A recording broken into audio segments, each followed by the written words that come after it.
Bismillahirrahmanirrahim. Assalamualaikum warahmatullahi wabarakatuh. Ila hadratin Nabi Mustafa Rasulullah sallallahu alaihi wasallam wa ila kafatil anbiya'i wal mursalin wa ila jami'il muslimin wal muslimat wal mu'minin wal mu'minat wa bi niyyatil qabul wa husnul ma'mul wa bi niyyatil shifa' min kulli amradi wa bi niyyatil qada'i hawajid dunya wal akhirah wa bi niyyatil fawz bi husnil khatimah indal maut. Al-Fatihah. أعوذ بالله من الشيطان الرجيم. بسم الله الرحمن الرحيم. الحمد لله رب العالمين الرحمن الرحيم مالك يوم الدين إياك نعبد وإياك نستعين اهدنا الصراط المستقيم صراط الذين أنعمت عليهم غير المغضوب عليهم ولا الضالين آمين. رب اشرح لي صدري ويسر لي أمري واحلل عقدة من لساني يفقهوا قولي. Subhanaka la ilma lana illa ma 'allamtana innaka antal alimul hakim. Wala haula wala quwwata illa billahil 'aliyyil azim. Wala haula wala quwwata illa billahil 'aliyyil azim. Wala haula wala quwwata illa billahil 'aliyyil azim. Amma ba'd. Qala mu'allifu hafizallahu ta'ala wa nafa'ana bi ulumin fid darain amin Allahumma amin. An Abi Hurairah radhiyallahu an qala Rasulullah sallallahu alaihi wasallam Bada al-Islam ghariba wa sayaudu kama bada'a ghariba fatuba lil ghuraba. Rawahu Muslim. Daripada Sayyidina Abu Hurairah radhiyallahu an berkata, telah bersabda Nabi sallallahu alaihi wasallam, Islam mulai berkembang dalam keadaan asing dan ia akan kembali asing pula. Maka beruntunglah orang-orang yang asing. Baik. Hari ini kita membicara tentang peristiwa akhir zaman. Hadis yang ke-9 tentang peristiwa akhir zaman. Hadis tentang Islam kembali asing. Diterangkan oleh guru kita Syekh Ahmad Fahmi Zamzam hafizallahu taala, Islam mulai tersiar di Makkah dalam keadaan yang sangat asing dari pandangan masyarakat. Sangat sedikit penganut dan pendukungnya kalau dibandingkan dengan penentangnya. Yakni penentang lebih ramai dari yang pendukung agama itu sendiri. Kemudian Islam itu tersiar ke seluruh pelosok dunia hingga dianut oleh hampir-hampir 2/3 dunia pada ketika itu.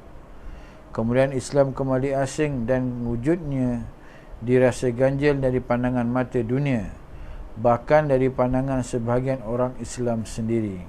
Sebahagian dari orang Islam merasa ganjil dan aneh bila melihat orang Islam yang komitmen dengan Islam dan mengamalkan tuntutan Islam yang sebenarnya. Seorang Muslim yang iltizam dengan ajaran agamanya dipandang dingin oleh masyarakat dan sukar untuk diterima sebagai individu yang sihat. Contohnya, kalau ada suatu program kemasyarakatan kemudian masuk waktu salat, tiba-tiba ada orang yang minta izin untuk menunaikan solat, maka tindakan itu dianggap tidak sopan dan kurang wajar. Sedangkan orang yang tidak solat sambil bersenda gurau ketika orang lain solat tidak dianggap sebagai perbuatan yang salah atau terkutuk. Begitulah seterusnya nasib Islam di akhir zaman. Ia akan terasing dan tersisih dari masyarakat, bahkan tersisih dari pandangan orang Islam sendiri yang mengaku sebagai umat Islam dan marah jika dikatakan bahawa dia bukan orang Islam. La ilaha illallah.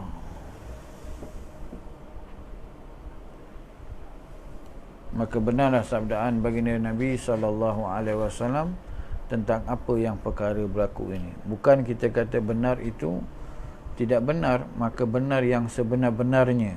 Nabi tidak berbohong, Nabi bercakap semuanya benar. Maka inilah yang berlaku khususnya kita yang berada di zaman hari ini, yang dikenali dengan akhir zaman. Zaman kita hari ini memang janggal lah.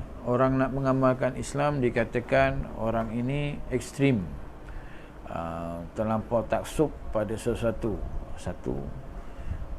Lagi satunya macam yang dicontohkan oleh guru kita sendirilah dalam kitab ini, tentang keadaan bagaimana kalau sesuatu majlis itu kita minta asingkan lelaki dan perempuan pun dianggap benda itu susah, benda itu macam menyusahkan, dengan jawapan tak ada apa-apa pun, buat majlis biasa je, takkan tak boleh. Tu. Sedangkan itu adalah perintah, itu adalah larangan yang Allah Ta'ala larang. Kemudian tidak menjadi masalah kalau bersenam, contohnya bersenam senam robik. Senam robik, yang senam robik tu bukan lelaki, malahan perempuan yang ditonton, yang menonton adalah kaum lelaki. Jadi perkara itu tidak nampak salah, malahan benda itu dijadikan satu macam syarat ataupun program-program bulanan, tahunan, sedangkan benda itu ditentang oleh agama. Dan sukar, kalau kita bercakap maka kita akan dikatakan ekstrim.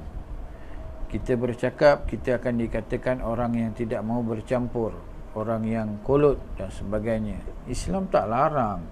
Nak bersukan silakan dekat rumah, nak buat macam mana pun, khususnya kaum muslimat. Begitu juga kaum lelaki. Bukan bermaknanya boleh bersukan dengan pakaian yang sampai menampakkan susuk tubuh badan, dan bukan yang disyariatkan dalam agama. Tidak. Bersukan itu baik, tetapi jangan sampai bersukan sehingga melanggar perintah Allah. Kita nak sihat, bagus, tetapi bagaimana pula kalau kita hanya pentingkan sesuatu bab tetapi meninggalkan kewajipan. Jadi begitulah keadaan hari ini. Islam nampak pelik. Dan begitu juga di zaman hari ini, kalau sebelum keadaan COVID ini berlaku, sebelum tahun lepas, yakni bulan 3 sebelum lagi, kalau di masjid-masjid ada kuliah-kuliah, kalau guru ini bercakap sesuatu yang menyentuh peribadi, tersentuh, bukan niat nak menyentuh, tersentuh, maka itu dianggap tidak sopan, maka itu dianggap macam mengaibkan. Sedangkan penerangan itu jelas, dan kemudiannya kalaupun mengambil masa yang sedikit, maka dianggap ustaz ini atau sebagainya terlampau mengambil masa yang terlalu lama. Jadi menyukarkan. Mereka adalah hujah-hujah untuk mereka selamat, untuk mereka untuk nak memenangkan keadaan mereka yang berhujah tu. Saya tak boleh macam ni kan, Islam kena macam ni kan. Dia syarah balik. Jadi kita terimalah syarah tu, kita terima. Tapi itulah dia. Kalau kita minta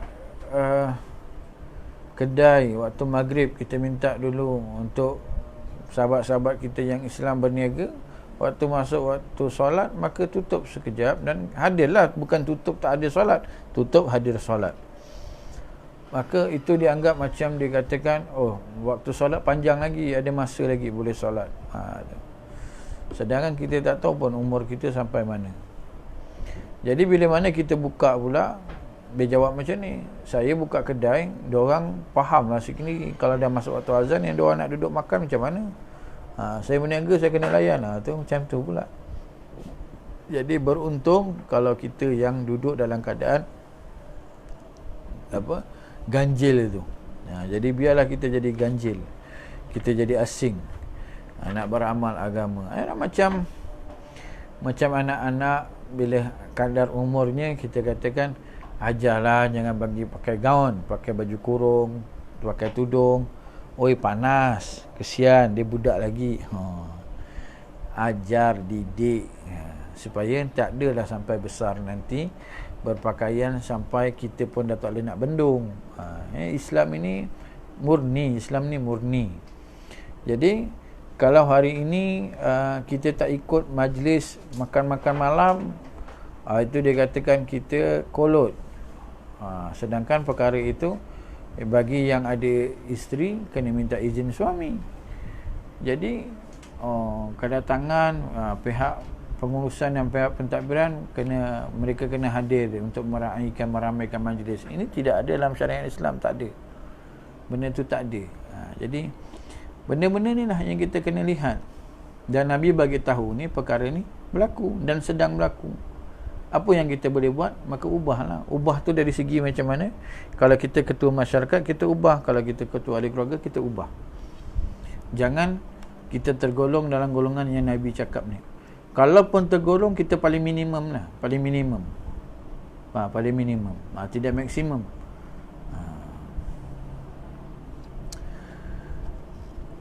Kadang-kadang tu sampai satu bab itu keraian yang ada dibuat berhampiran dengan surau ataupun masjid, minta pihak urus itu minta pihak masjid untuk waktu solat ini percepatkan, dan kau boleh jangan ada kuliah sebab ada event yang akan berlangsung. Sebab event ni ada tetamu VVIP. Ini perkara ni berlaku. Kita bercakap ini berdasarkan pengalaman. Berdasarkan pengalaman apa yang kami lihat sendiri. Jadi kita ubah. Kalau solat lambat, tak solat, itu macam biasa. Duduk kat padang bola sampai dah azan, itu macam biasa. Kalau tengah-tengah main, kawan kata, dah ni kita berhenti 6.30 sebab maghrib sekejap lagi, kurang lebih setengah jam nak maghrib. Setengah jam lagi, 15 minit lagi, 15 minit. Boleh. Macam tu.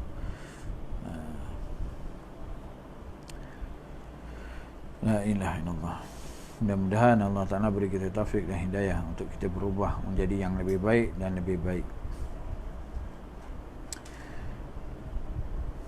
Daripada Sayyidina Ali bin Abi Talib radhiyallahu an, bahawasanya kami sedang duduk bersama Rasulullah sallallahu alaihi wasallam di dalam masjid. Tiba-tiba datang Mus'ab bin Umair radhiyallahu an, dan tiada ada di atas badannya kecuali selembar selendang yang bertampal dengan kulit. Tatkala Rasulullah SAW melihat kepadanya, baginda menangis dan menitiskan air mata kerana mengenang akan kemewahan Mus'ab. Mus'ab ni satu ketika sangat mewah ketika berada di Mekah dahulu, kerana sangat dimanjakan ibunya. Dan kerana memandang nasib Mus'ab sekarang ketika berada di Madinah sebagai seorang muhajirin yang terpaksa meninggalkan segala harta benda dan kekayaan di Mekah, kemudian Nabi SAW bersabda, bagaimana keadaan kamu pada suatu waktu nanti? Pergi di waktu pagi dengan satu pakaian dan pergi di waktu sore dengan pakaian yang lain pula. Dan bila diangkatkan satu hidangan, maka diletakkan pula satu hidangan yang lain. Dan kamu menutupi, menghias rumah kamu seperti kamu memasang kelambu Kaabah. Yang ini cantik, terlampau cantik. Maka jawab sahabat, wahai Rasulullah, tentunya keadaan kami di waktu itu lebih baik daripada keadaan kami di hari ini. Kami akan memberikan perhatian sepenuhnya kepada masalah ibadah saja dan tidak sibuk lagi untuk mencari rezeki. Lalu Nabi SAW bersabda, tidak. Keadaan kamu hari ini adalah lebih baik daripada keadaan kamu pada hari itu. Allah. Kita lah ni kita. Kalau kita dibagikan tawaran untuk jadi kaya, kita nak jadi kaya dengan alasan nanti senang nak beribadah. Tak, Nabi kata tak. Hari ini dah lebih baik. Dan terbukti kita hari ini dan semalam itu baik dah untuk kita seharian tu, alhamdulillah. Dan hari ini mesti lebih baik dari semalam, dan besok mesti lebih baik daripada hari ini, dan berterusan kebaikan. Sebab nak buat ibadah ni tak payah tunggu kaya. Tak. Nak buat ibadah tak perlu tunggu kaya. Nak taubat tak perlu ada aircon. Jadi semua itu pada diri kita sendirilah. Kita sebenarnya kitalah yang tipu diri kita sendiri. Bukanlah kita bercakap itu atas nawaitu kita yang sebenar, tak. Kita tahu bila kita dah kaya, kesibukan kita sangat-sangat sibuk waktu tu. Sibuk bila kita kaya, kita nak besarkan empire perniagaan kita. Lepas tu nak suruh orang handle, jadi masalah, nak jawab masalah, ada mesyuarat, nak pergi mesyuarat. Jadi kalau dulunya satu waktu kita solat, kita boleh qabliyah zuhur 4 rakaat, solat zuhur 4 rakaat, ba'diyah pun boleh buat 4 rakaat. Bila kita dah sibuk, mungkin 2 rakaat qabliyahnya, ataupun mungkin tidak ada qabliyah, maka terus kepada solat zuhur sahaja. Maka waktu itu kita akan berhujah, saya tak sempat pasal pekerjaan ni wajib, ibadah ni, yang ni sunat. Jadi saya tak boleh tinggalkan yang wajib. Adalah hujah-hujah ketika itu. Sebab iblis ini licik. Iblis ini duduk dalam keadaan kelemahan kita. Kat mana kita lemah, kat situ dia duduk. Di sini diterangkan tentang hadis yang disebutkan tadi. Di dalam hadis ini Nabi kita, Nabi Muhammad SAW menerangkan bahawa umatnya pada suatu masa nanti akan mendapat kekayaan dan kemewahan dalam kehidupan. Di waktu pagi memakai satu pakaian dan di waktu sore memakai pakaian yang lain pula. Kita mungkin pernah kaya, dan mungkin, ataupun bukan mungkin, dan kita pernah susah. Apa beza waktu kita kaya raya dan keadaan kita kalau kata kita susah sekarang? Apa beza? Dan kalau pun waktu kita susah dulu dan sekarang kita senang, apa bezanya? Jadi kita boleh jawab diri kita sendiri. Senang, tak ada beza apa pun. Tak ada beza apa, sama je. Sama. Orang tua-tua kata besar periuk, maka banyaklah, besarlah keraknya. Jadi lagi banyak kita kaya, lagi banyak tempat yang kita nak keluarkan, lagi banyak hal urusan yang kita nak buat. Sebab lebih banyak kekayaan yang kita ada, lebih banyak kita akan dihisab Allah Ta'ala. Sebab itulah kerisauan baginda Nabi Muhammad SAW.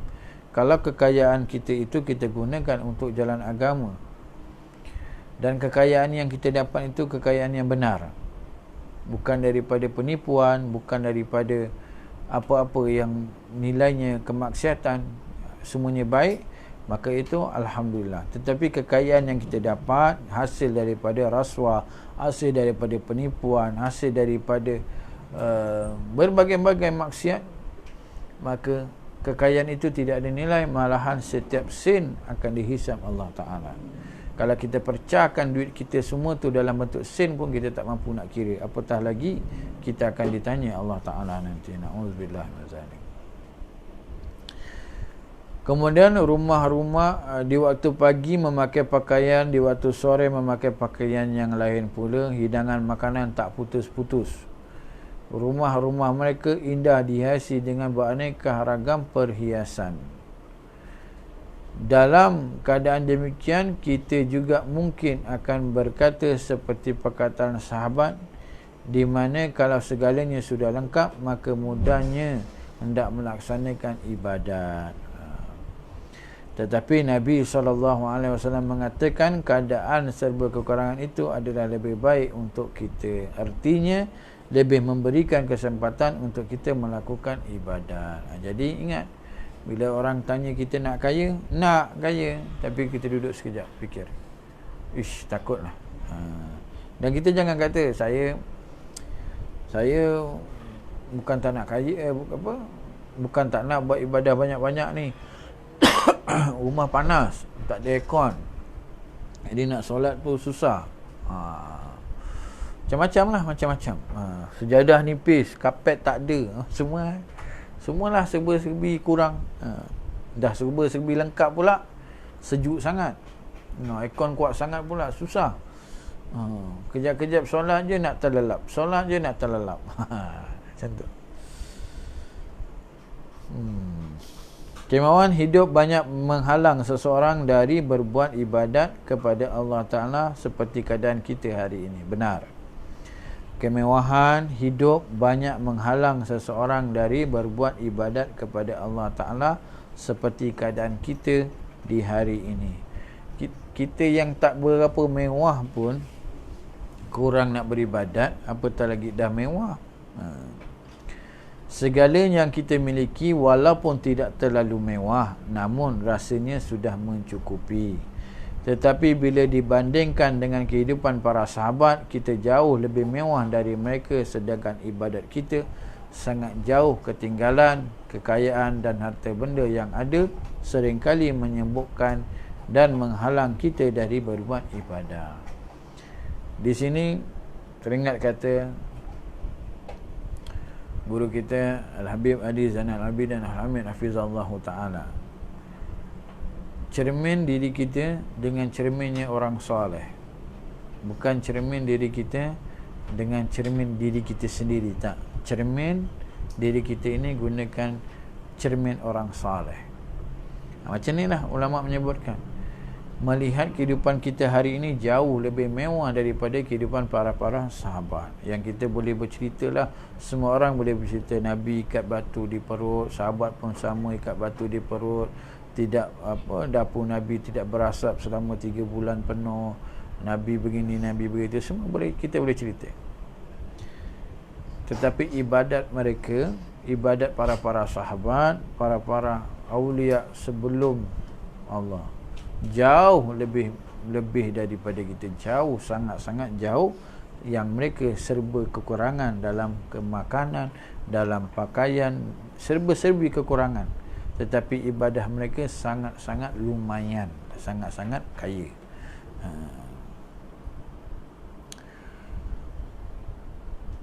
Maka kekayaan dan harta benda yang ada seringkali menyibukkan dan menghalang kita dari berbuat ibadah. Kita sibuk mengumpulkan harta dan kita juga sibuk untuk menjaganya dan sibuk untuk menambah lebih banyak lagi. Betul. Nak tahu betul ni, kita bercampur dengan orang kaya. Bercampur dengan orang kaya. Tak semua. Kita campur, nanti kita tahu. Ataupun kita sendirilah, kita sendiri nak belajar jadi kaya. Nak belajar berniaga. Belajar berniaga nak jadi kaya. Kita main lah. Apa saham lah. Apa saya pun tak tahulah. Macam-macam lah istilah, macam apa forex, apa benda, kita pun tak tahu benda tu boleh dalam syarak ataupun tak boleh, tak tahu. Itu kena rujuk pada orang alim, pada yang alim tahu cerita tu. Tidak ubah seperti apa yang pernah disabdakan oleh Rasulullah sallallahu alaihi wasallam. Seandainya seorang anak Adam itu telah mempunyai satu lembah emas, dia berhasrat untuk mencari lembah yang kedua sehingga ia dimasukkan ke dalam tanah menemui kematian. Benar. Macam mana boleh kita katakan tak benar? Mana ada perkara yang kita cukup dengan satu? Tak. Semua kita nak lebih. Padahal yang satu ni dah cukup dah, kita nak lebih. Dalam bab harta, kereta pada kita cukup kita pakai satu ataupun dua, tapi kita rasa boleh lagi kot, ni ada duit lebih, kita belilah lagi sebiji. Dah ada 2, 3. Saya pernah cakap macam ni, saya pernah bertanya macam ni pada orang yang punya harta. Saya kata macam ni, boleh tak wakafkan ataupun wakafkanlah van yang ada untuk keperluan jenazah. Maka jawab beliau, kalau saya wakaf ni saya dapat apa? Jadi dapat apa tu, bila pahala ini tidak ada nilai lah. Makna tanya dapat apa tu, ada nilaian dekat situ, bukan nilaian pahala. Dia tahu dapat pahala. Ada macam ni, ada yang kata macam ni, saya ada 40 biji kereta. Saya kata bagilah sebiji untuk masjid atau surau. Surau masjid semua ada duit, boleh cari apa. Tu tadi nak kaya kan, nak kaya. Nanti bila mana Allah tak nak usik sikit harta tu, nanti dia datang kat masjid. Macam kat masjid, minta orang masjid, orang tukar imam minta doa. Saya sekarang ni meniaga tengah jatuh ni, tengah down. Tengah down. Jadi kalau boleh buatlah solat hajat untuk meniaga tambah maju. Dah maju, Assalamualaikum warahmatullahi, Assalamualaikum warahmatullahi. Habis salam kita cari orang tu, tak ada mana pergi. 2-3 hari kita telefon, mana tuan, lama tak nampak. Oh, sibuk saya. Alhamdulillah lah, berkat doa kabul semua. Tu ada kan. Mungkin tak ada kat kita, tapi tak mustahil ada. Begitulah gambaran kerakusan manusia dalam mengumpulkan harta kekayaan. Ia sentiasa mencari dan menambah sehingga ia menemui kematian. Maka ketika itu barulah ia sedar dan menyesal dengan 1001 penyesalan. Semalam saya kongsikan macam ni. Kalau kita dah, walaupun kebaikan kita hari ini di dunia ini, Masya Allah, banyak.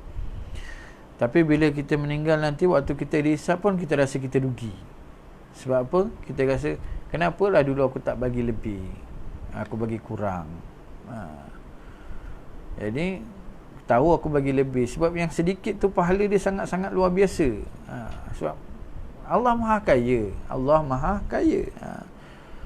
Ulama menceritakan, Nabi memberitahu tentang ganjaran-ganjaran pahala. Tapi bukanlah pahala itu kita kira contohnya solat 27 ganjaran pahala. Bukan kita kira 27 tu macam 27 ringgit. Tak. Memakai siwak ketika solat lebih baik daripada 70 kali dengan solat. Dan bagaimana keadaan, bukan kita kira dengan keadaan tu, bukan kita kira ikut akal kita, tak. Pahala ini miliknya Allah Ta'ala, maka perhitungannya Allah Ta'ala yang sangat maha kaya Allah. Tetapi sayang 1000 sayang, penyesalan sudah tidak berguna lagi. Oleh kerana itu, janganlah kita lupa daratan dalam mencari kekayaan. Tidak peduli halal dan haram, yang penting dapat harta. Itu yang berlaku hari ini. Oleh sebab harta saja, ni saya nak kongsilah, kalau boleh share kepada siapa-siapa. Oleh sebab harta kita sanggup tipu, kita sanggup bunuh, kita sanggup macam-macam oleh sebab harta. Yang harta itu tidak boleh menampung sampai mana kita pun, tak. Beras yang kita beli 5 kilo boleh menampung berapa hari, 10 kilo boleh menampung berapa hari. Harta yang kita tipu tu boleh menampung berapa hari. Dengan satu saja Allah Ta'ala turunkan bab sakit saja, nanti duit kita habis untuk cari ubat. Dan ini berlaku ketika orang yang sakit, yang habis duitnya, kerana penyesalan itu datang. Penyesalan itu datang, makna duit itu tidak ada apa-apa. Bukan bermakna Islam ini tidak bagi kita jadi kaya, tak. Saya ulang, Islam bagi kita jadi kaya, tetapi kekayaan itu mesti benar. Hasil yang kita dapat tu mesti benar. Dan kemudian jalan yang kita jalankan itu pun benar. Bukan bermakna dapat hasil tu tak benar, tiba-tiba jalan tu nak jadi benar. Matlamat tidak menghalalkan cara.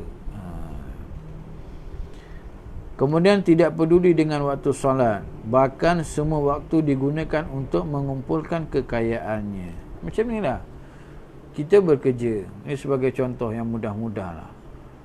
Kita atur mesyuarat jam 1:30 petang, ataupun jam 2 petang kita atur mesyuarat. Pukul 1 sampai jam 2 itu waktu rehat. Tiba-tiba masuk jam 2 waktu mesyuarat. Ada antaranya yang tak sempat nak solat dan sebagainya, maka waktu itu waktu solat. Ataupun kita atur mesyuarat itu hampir-hampir waktu nak solat. Jadi mana yang lebih? Kita mungkin kata ini mesyuarat masa panjang lagi, betul, tak dinafikan. Tetapi cuba kita tidak ada dalam situasi itu, bagaimana keadaan kita? Mungkin kita solat tepat pada waktunya, mungkin kita akan solat pada tepat waktunya.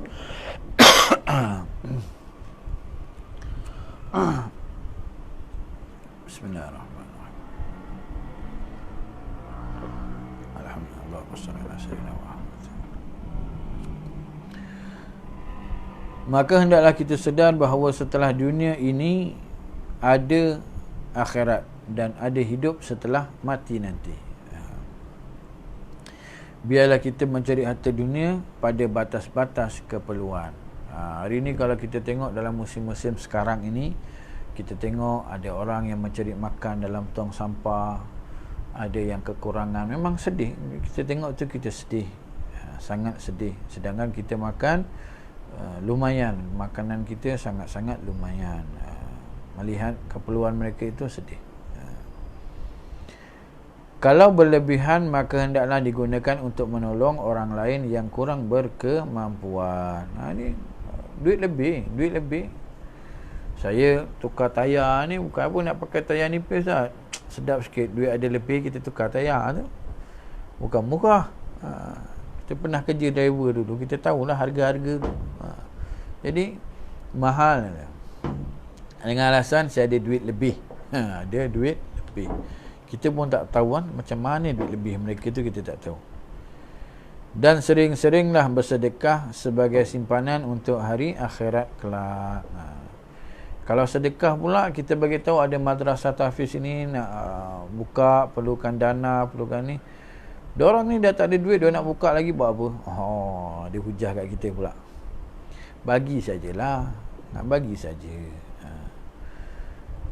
Orang yang bijaksana adalah orang yang punya perhitungan untuk waktu akhirnya, dan ia menjadikan dunia ini tempat bertanam dan akhirat tempat memetik buahnya. Ini orang yang bijak. Jadi kat dunia ni dia sedekah. Dan sedekah ni orang tak tahu. Ada yang tahu, ada yang tak tahu. Sahabat-sahabat Nabi SAW, keakraban mereka dengan Nabi, sampai perkara yang memang dilarang agama pun kadang mereka tanya pada Nabi. Sebab itu mereka tak tahu, maka mereka tanya pada Sayyidina Rasulullah SAW. Menunjukkan zaman hari ini sudah ramai orang tidak berhubung dengan para-para alim. Semua mengikut nafsu mereka sendiri. Orang alim lah paling pandai sekali nak jaga duit macam mana. Kita ada duit sekian banyak, kita jumpa orang alim, kita tanya dia, macam mana saya nak buat ni? Dia tahu agihkan.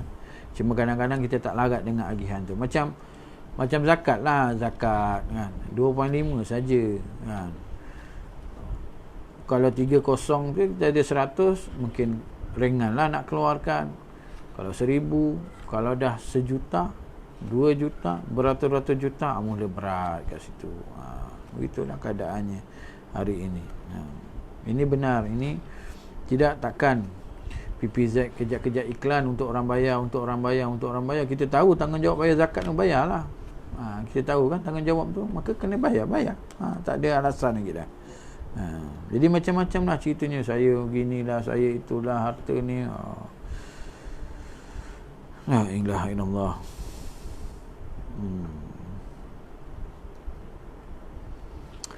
Jadi itulah sedikit sebanyak perkongsian 2 hadis ini. Mudah-mudahan menjadi sangat-sangat bermanfaat buat kita semua, khususnya buat diri saya dan kita semua. Pertama, Islam kembali asing, dan biarlah kita tu jadi orang asing. Kita didiklah ahli keluarga kita hidup dalam agama yang benar-benar. Agama yang benar-benar melaksanakan perintah dan larangan Allah Ta'ala, mengikut sunnah baginda Nabi Muhammad SAW. Biarlah orang kata kita tidak pandai bercampur gaul, tak pandai duduk nak menyanyi-nyanyi, tak pandai nak berdondang sayang, tak pandai nak senam aerobik dan sebagainya. Biar, tak apa. Tak rugi pun, tak rugi. Sikit pun tak rugi. Biarlah orang kata kita tak pandai berfashion, kolot tak pandai berfashion, asyik pakai baju labu aja, pakailah seluar ketat-ketat sikit, tak ada. Biarlah orang nak cakap apa, biarlah. Jadi yang penting Allah redha, yang penting kita bagi Nabi gembira. Itulah sehari-harian kita nak Nabi SAW gembira dengan kita melaksanakan sunnah baginda Nabi Muhammad SAW. Dan kemudian hadis tentang bagaimana keadaan jangan kita mencari kekayaan sampai kita lupa pada akhirat. Tak salah ada sahabat-sahabat yang kaya. Saya nak Abdul Rahman bin Auf kaya raya.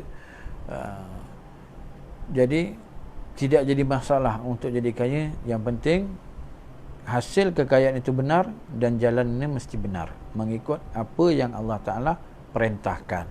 Bukan mengikut bawah meja, bawah katil, bawah bantal, bawah mana-mana, tak ada. Semuanya benar. Kalau tak boleh, tak boleh. Tak boleh kata, ni boleh, saya boleh luluskan, tapi cuba adjust sikit kat sini. Tak ada.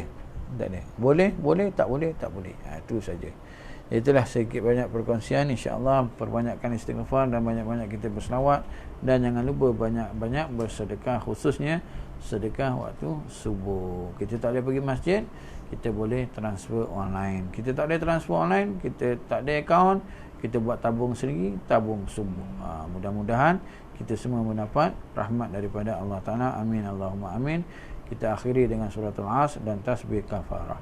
A'udzubillahi minasyaitonirrajim. Bismillahirrahmanirrahim. Wal 'asr innal insana fi khusr illa allazina amanu wa 'amilus solihati wa tawassaw bil haqqi wa tawassaw bis sabr. Subhanakallahumma wa bihamdika asyhadu an la ilaha illa anta astaghfiruka wa atubu ilaik. Azza wa billahi taufiq. Assalamualaikum warahmatullahi wabarakatuh.